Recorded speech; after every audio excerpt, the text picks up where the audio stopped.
High guys, welcome back. പുതിയൊരു വീഡിയോയിലേക്ക് എല്ലാവർക്കും സ്വാഗതം. അപ്പം തംബ്നെയിൽ കണ്ടപ്പോൾ മനസ്സിലായിരിക്കും എന്താണ് മാറ്റർ എന്നല്ലേ. പ്രത്യേകിച്ചൊന്നുമല്ല. എന്താ പറയുക, 2 ദിവസമായിട്ട് സോഷ്യൽ മീഡിയ ആണെങ്കിലും യൂട്യൂബ് ആണെന്നുണ്ടെങ്കിലും ഇൻസ്റ്റാഗ്രാം ആണെന്നുണ്ടെങ്കിലും എല്ലാത്തിലും ഒരേ എന്താ പറയുക ട്രോളായിട്ടും അല്ല അങ്ങനെ പല സംഭവങ്ങളായിട്ടും വരുന്നത് ആസിഫ് അലി രമേശ് നാരായണൻ്റെ പ്രശ്നമാണ് കേട്ടോ. അപ്പോൾ കത്താത്ത ആൾക്കാരുണ്ടാവും, കുറേ ആൾക്കാർ എന്താണെന്നില്ല. കാരണം എൻ്റെ ഫാമിലി എന്ന് പറഞ്ഞാൽ ചെറിയ ഫാമിലിയാണ്, കുറച്ച് ആൾക്കാരേ ഉള്ളൂ. അപ്പോൾ അവർക്ക് വേണ്ടിയിട്ട് ഒന്നുകൂടി ഈ ക്ലിപ്പ് ഒന്ന് കണ്ടു നോക്കി എന്താണ് സംഭവം എന്ന് മനസ്സിലാകാത്ത ആൾക്കാർക്ക് എന്താണെന്നുള്ളത് ഒന്ന് കണ്ടു നോക്കിട്ടോ.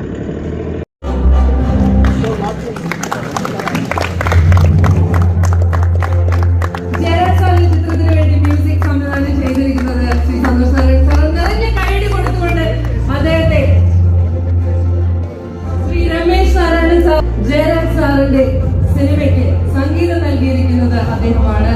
ഒരുപാട് പുരസ്കാരങ്ങൾ മലയാള സിനിമയിലേക്ക് കൊണ്ടുവന്നിട്ടുണ്ട്. കണ്ടോ? അപ്പോൾ ഇതാണ് സംഭവം. 2 ദിവസമായിട്ട് സോഷ്യൽ മീഡിയ ഫുള്ള് എന്താ പറയുക ആസിഫ് അലിൻ്റെ സംഭവമാണ് വരുന്നത് കേട്ടോ. പിന്നെ ഒന്നും കൂടി ക്ലിയർ ആവണമെങ്കിൽ ഒന്നുകൂടി ഈ ഒരു വീഡിയോസും കൂടി ഒന്ന് കണ്ടു നോക്കിട്ടോ. ട്രെയിലർ ലോഞ്ചിനിടെ നടൻ ആസിഫ് അലിയെ സംഗീത സംവിധായകൻ രമേശ് നാരായൺ അപമാനിച്ചതായി ആരോപണം. ഈ ആന്തോളജി സീരീസിലെ സ്വർഗം തുറക്കുന്ന സമയം എന്ന ചിത്രത്തിൽ സംഗീതം നൽകിയത് രമേശ് നാരായണാണ്. ട്രെയിലർ ലോഞ്ചിനിടെ അണിയറ പ്രവർത്തകരെ ആദരിക്കുന്ന ചടങ്ങുമുണ്ടായിരുന്നു. രമേശ് നാരായണന് പുരസ്കാരം നൽകുവാൻ ആസിഫ് അലിയെയാണ് ക്ഷണിച്ചത്. ആസിഫ് രമേശ് നാരായണന് പുരസ്കാരം നൽകിയെങ്കിലും അദ്ദേഹം യാതൊരു താല്പര്യവുമില്ലാതെ ആസിഫിനെ ഗൗനിക്കുക പോലും ചെയ്യാതെയാണ് നിന്നത്. ആസിഫ് അലി രമേശ് നാരായണനെ നോക്കി ചിരിച്ചെങ്കിലും അത് വകവയ്ക്കാതെ അദ്ദേഹം സംവിധായകൻ ജയരാജിനെ വേദിയിലേക്ക് വിളിച്ചു വരുത്തുകയായിരുന്നു. അതിനുശേഷം പുരസ്കാരം അദ്ദേഹത്തിന്റെ കയ്യിൽ നിന്നും വീണ്ടും വാങ്ങുകയും ക്യാമറയ്ക്ക് പോസ്റ്റ് ചെയ്യുകയുമായിരുന്നു. ആസിഫിന് ഹസ്തദാനം നൽകാനോ അഭിവാദ്യം ചെയ്യാനോ രമേശ് നാരായൺ തയ്യാറായില്ല. ഇനി മനസ്സിലാകാത്ത ആൾക്കാരുണ്ടാവില്ല. ഞാൻ പറയാം, ആ ആസിഫ് അലി ഒരു മനുഷ്യനല്ലേ. ഞാൻ പ്രതികരിക്കാൻ വലിയ ആളോ അങ്ങനത്തെ സംഭവങ്ങളൊന്നും അല്ല കേട്ടോ. പക്ഷെ എല്ലാവർക്കും ഒരു മനസ്സുണ്ട്. എല്ലാവർക്കും എന്താ പറയുക സങ്കടങ്ങളും എന്താ പറയുക പെയിൻഫുള്ളായിട്ടുള്ള സംഭവങ്ങളുണ്ട്. അത്രയും ആൾക്കാരുടെ ഇടയിൽ, അത്രയും വലിയൊരു സദസ്സിൻ്റെ ഇടയിൽ അങ്ങനെ ഒരു മനുഷ്യനെ എന്താ പുച്ഛിച്ച് നമ്മൾ പറയുക ഒരു പുച്ഛഭാവത്തോടു കൂടി നമ്മൾ ആക്കി പോകുമ്പോൾ ആസിഫ് അലി തിരിച്ചു കൊടുത്ത ഒരൊറ്റ സംഭവം, ഒരു മറുപടി ആ ഒരു പുഞ്ചിരിയിലുണ്ട്.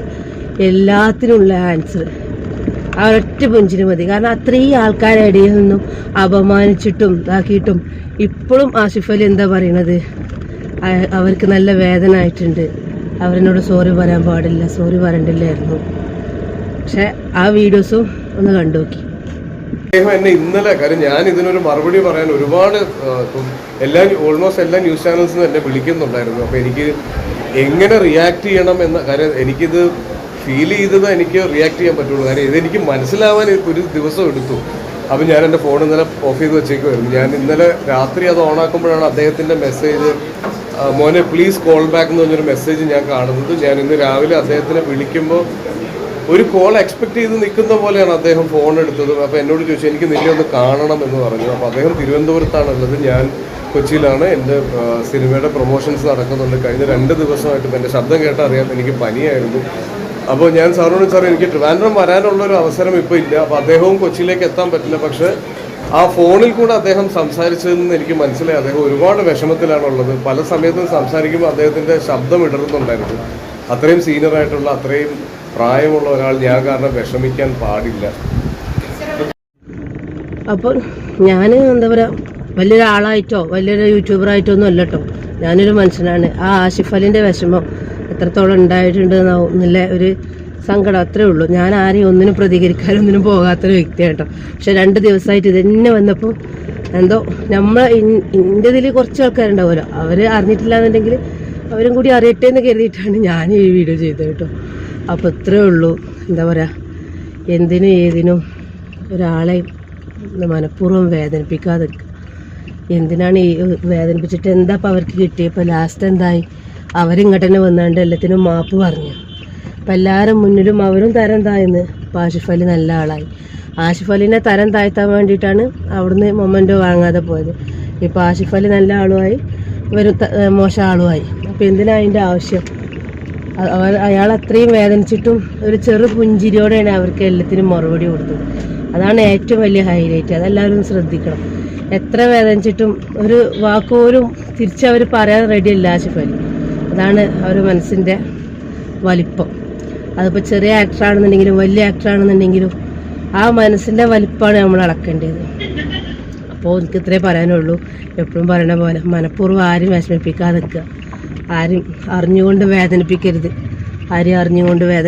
കാരണം എല്ലാവരും കണ്ണീരിൽ ഒതുങ്ങണമെന്നില്ല.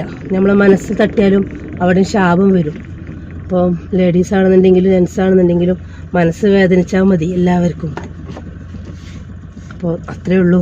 അത് പറയാൻ വേണ്ടിയിട്ടാണ് ഒന്ന് വന്നത്. എല്ലാവരും കുറേ വീഡിയോസും കാര്യങ്ങളൊക്കെ ചെയ്യണ കണ്ട് ഞാനും ജസ്റ്റ് ഒന്ന് വെറുതെ അതിനെ പറ്റുന്ന 2 വാക്ക് പറഞ്ഞു എന്നുള്ളൂ കേട്ടോ. പക്ഷെ പറഞ്ഞപ്പോൾ എനിക്ക് പൊങ്കാലിടാൻ വരണ്ട. കാരണം നമ്മൾ അത്ര വലിയ ആളൊന്നും അല്ല കേട്ടോ. അതുകൊണ്ട് എനിക്കും ഇതിന് പറ്റി പൊങ്കാലിട്ടാണ്ട് പൊങ്കാലിടാൻ വരുമൊന്നും വേണ്ട. ഞാൻ ജസ്റ്റ് പറഞ്ഞു എന്നുള്ളൂ. ഓക്കെ.